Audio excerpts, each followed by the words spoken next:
Planning your first trip to London, don't let these common mistakes ruin it. From overpacking your itinerary to missing out on popular experiences, we're sharing 12 things to avoid and what to do instead to make your visit smoother, smarter, and more enjoyable.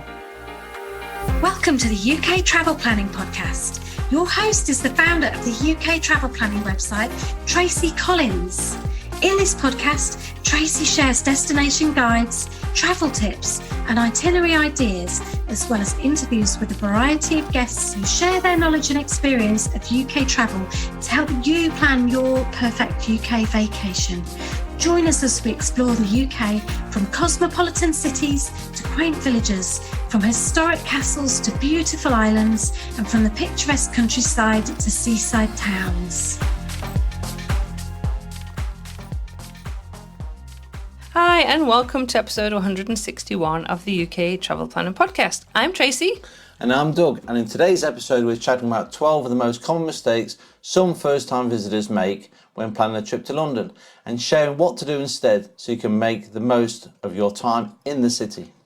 These are the kind of things we hear all the time, from overpacking your itinerary to not booking key attractions in time or choosing accommodation that's not quite as convenient as it seemed on the map. But just to say, we're not here to finger wag. Doug and I have both lived and worked in London over the years, and we've been visiting the city for more than 50 years.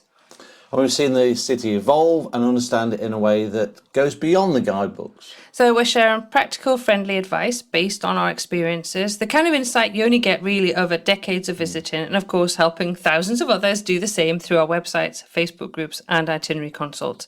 And before we get started, we want to say a big thank you to some of our amazing supporters who've been with the podcast for over 2 years.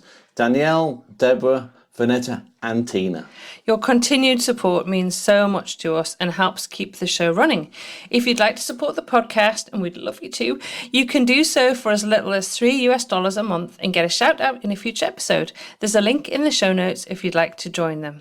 And of course, we'd love to hear from you. You can leave us a voice message via SpeakPipe. The link's in the show notes too. And if you include your name and email, we'll be able to reply. Right, let's get into it. Here are the 12 most common mistakes we see many travellers make when visiting London for the first time, and what to do instead so you can have a smoother, smarter and more enjoyable trip. Some of these might surprise you, and even if you've been to London before, there's probably a tip or two in here that will make your next visit that little bit easier.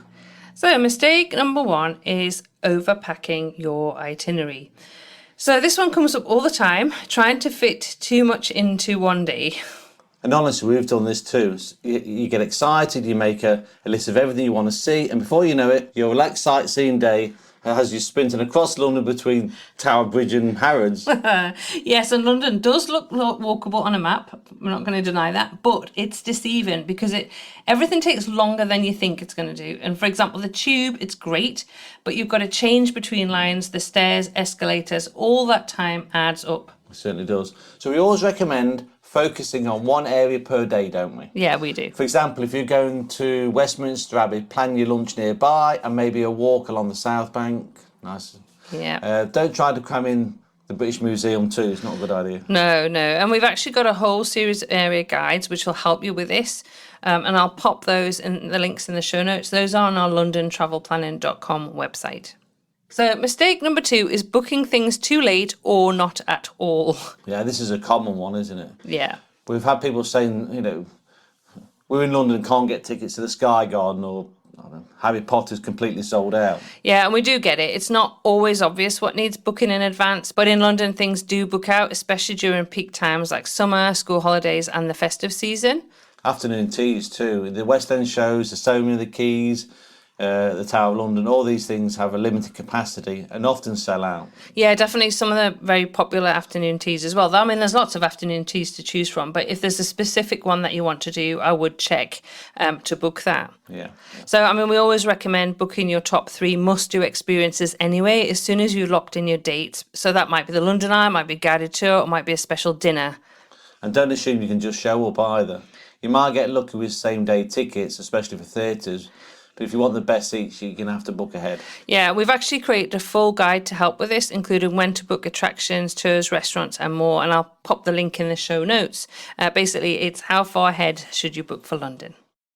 Mistake number 3 is not planning where or what to eat. One mistake we've definitely made ourselves is wasting time wandering around trying to find something or somewhere to eat, especially when you're tired, hungry, and just want something decent. Yes, and that can really eat into your day. Well, no pun intended. But you end up frustrated or settling for something that's just okay, really. Yeah, we always recommend planning ahead or just choosing a lunch spot near where you're sightseeing. That can save a lot of stress and time. So markets, meal deals, pub lunches, whatever suits your day, just have a rough plan. Yeah, and for dinner, but especially the popular restaurants, or if you want a Sunday lunch, you're gonna have to book ahead. The good ones do fill up fast, even on the weeknights. Yeah, absolutely. So a good tool to help with this is our London itinerary planning map. It's got restaurants, cafes and bakeries pinned on it, and you can filter by area on your phone while you're out and about. So it's super handy. Yeah, most definitely. If you want to explore the city through its food, we always recommend doing a food tour like the Devour tours. It's a great intro into the local scene and takes the decision making off your plate. Oh, you're full of puns today, Doug. Yeah. So mistake number 4 is getting confused about tipping and when to carry cash.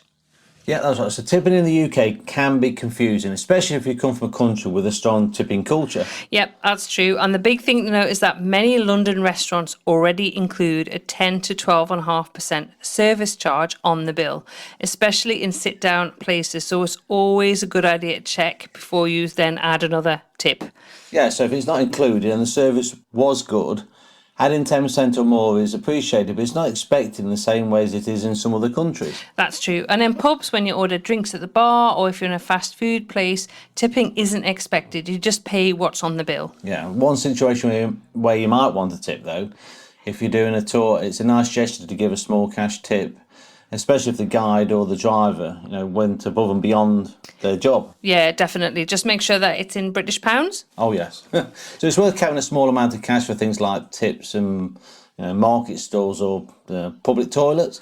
But most places in London accept cards, and in fact, some places are entirely cashless. Yep, they are, absolutely. And we have got a guide on the website to cash, using cash or cards in the UK. And we also have a full guide to tipping as well, with example scenarios. And I will link to both of those in the show notes.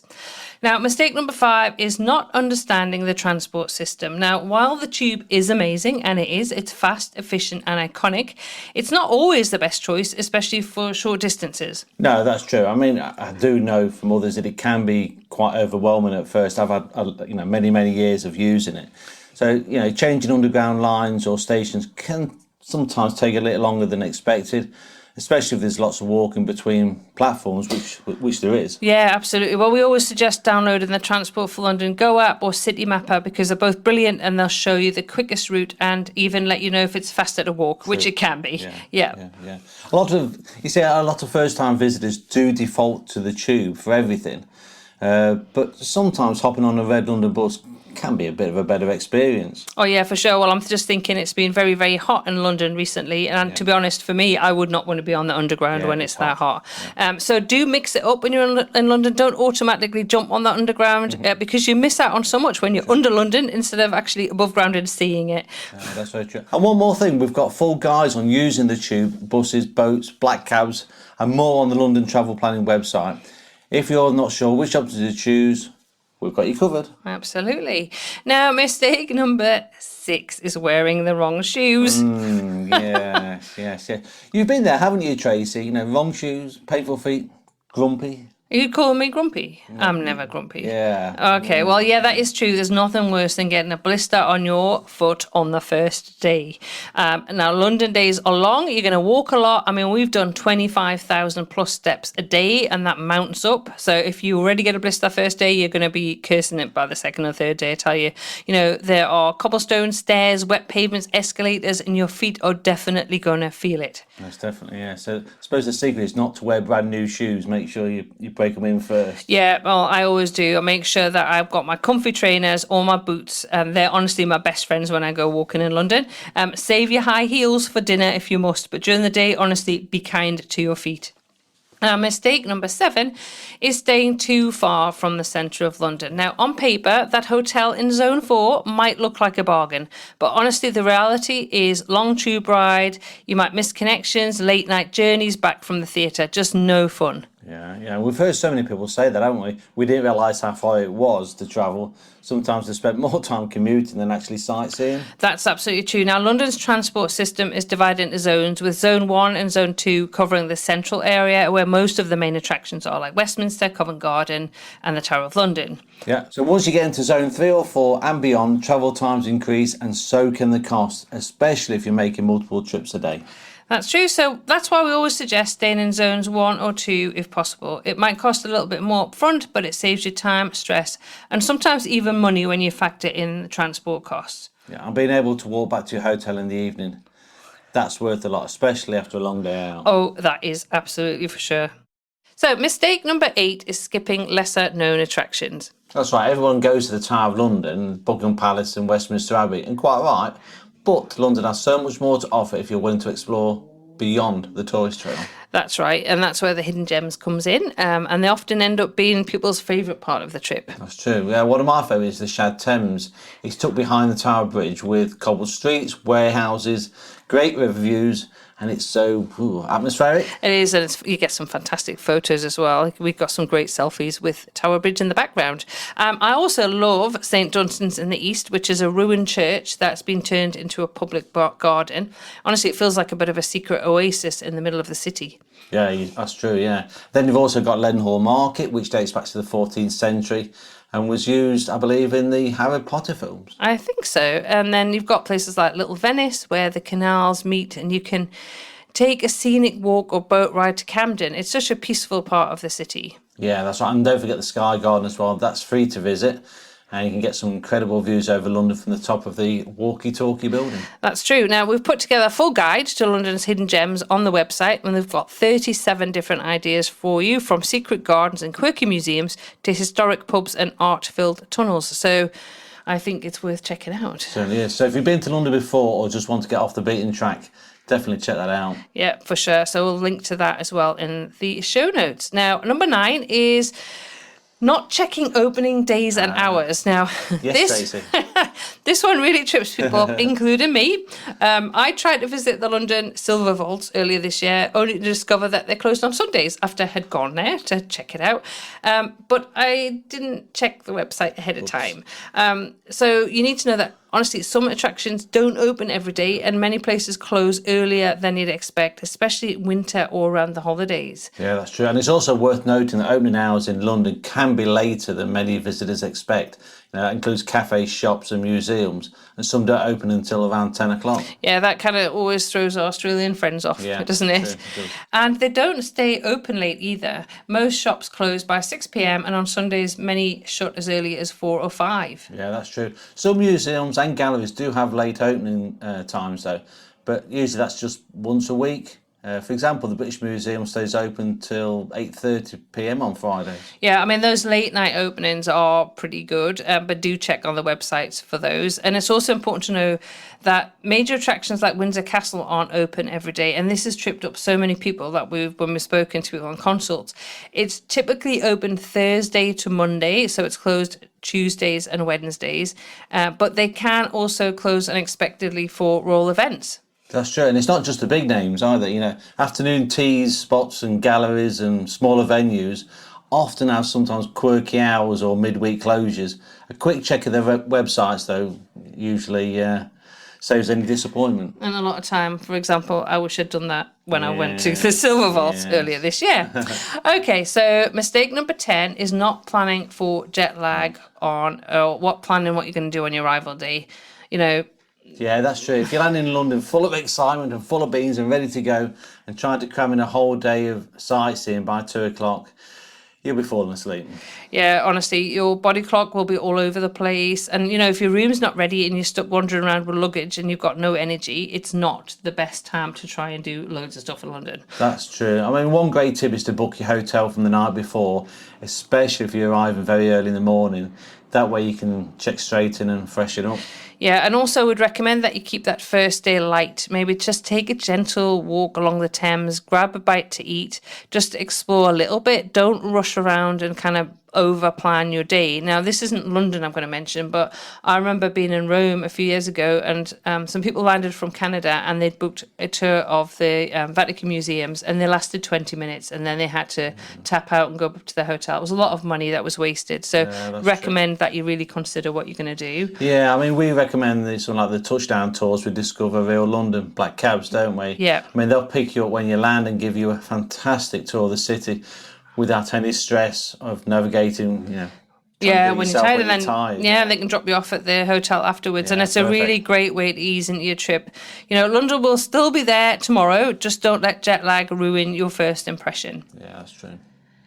Mistake number 11 is letting your guard down in busy places. Now, London is generally a safe city, but like any major capital around the world, it's not immune to pickpockets and petty crime, especially in busy tourist spots. That's true, yeah. You need to stay vigilant everywhere these days. That's true. So now I use and I recommend a zipped crossbody bag. Don't wave your phone around, and be really mindful in crowds, especially if you're distracted or you're stopping to take photos or look for directions. Yeah, and your passport, best to leave that in the safe in the hotel room and not carry it around with you. Yeah, well, we actually have got a full episode on this. It's episode 148, and it's all about staying safe in London. Now, we cover things like avoiding scams, protecting your money, and staying safe on public transport.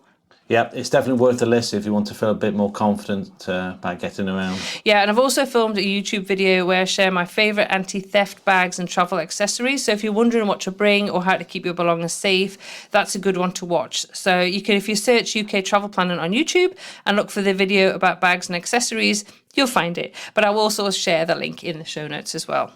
Now, our last mistake is mistake number 12, not booking a tour.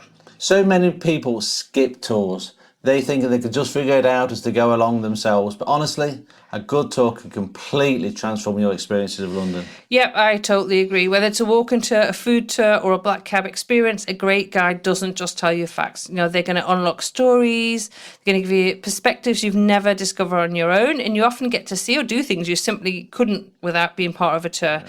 And you walk away having really learnt something. Yeah, that's true. We've experienced tours with fantastic companies like Devour, Walks, and Discover Real London, and every time we come away with something new, even in places we thought we knew inside out. Yeah, that's absolutely true. So if you want to go beyond the surface and truly experience London, its history, its food, its culture, booking a tour is one of the smartest things that you can do.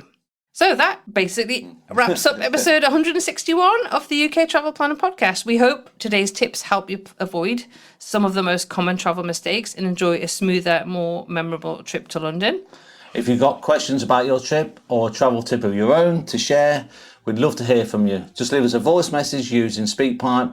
You will find the link in the show notes. Yes, and also don't forget to check the show notes for links to all the resources we mentioned, from our London guides and YouTube videos to tour recommendations and articles. If you found this episode helpful, we'd be so grateful if you'd leave a quick rating or review, or share the podcast with a friend who's planning a trip. Perfectly. Well, that just leaves us. Until next time, happy UK travel planning. Thank you for tuning in to this week's episode of the UK Travel Planning Podcast. As always, show notes can be found at uktravelplanning.com. If you've enjoyed the show, why not leave us feedback via text or a review on your favourite podcast app? We love to hear from you, and you never know, you may receive a shout out in a future episode. But as always, that just leaves me to say, until next week, happy UK travel planning.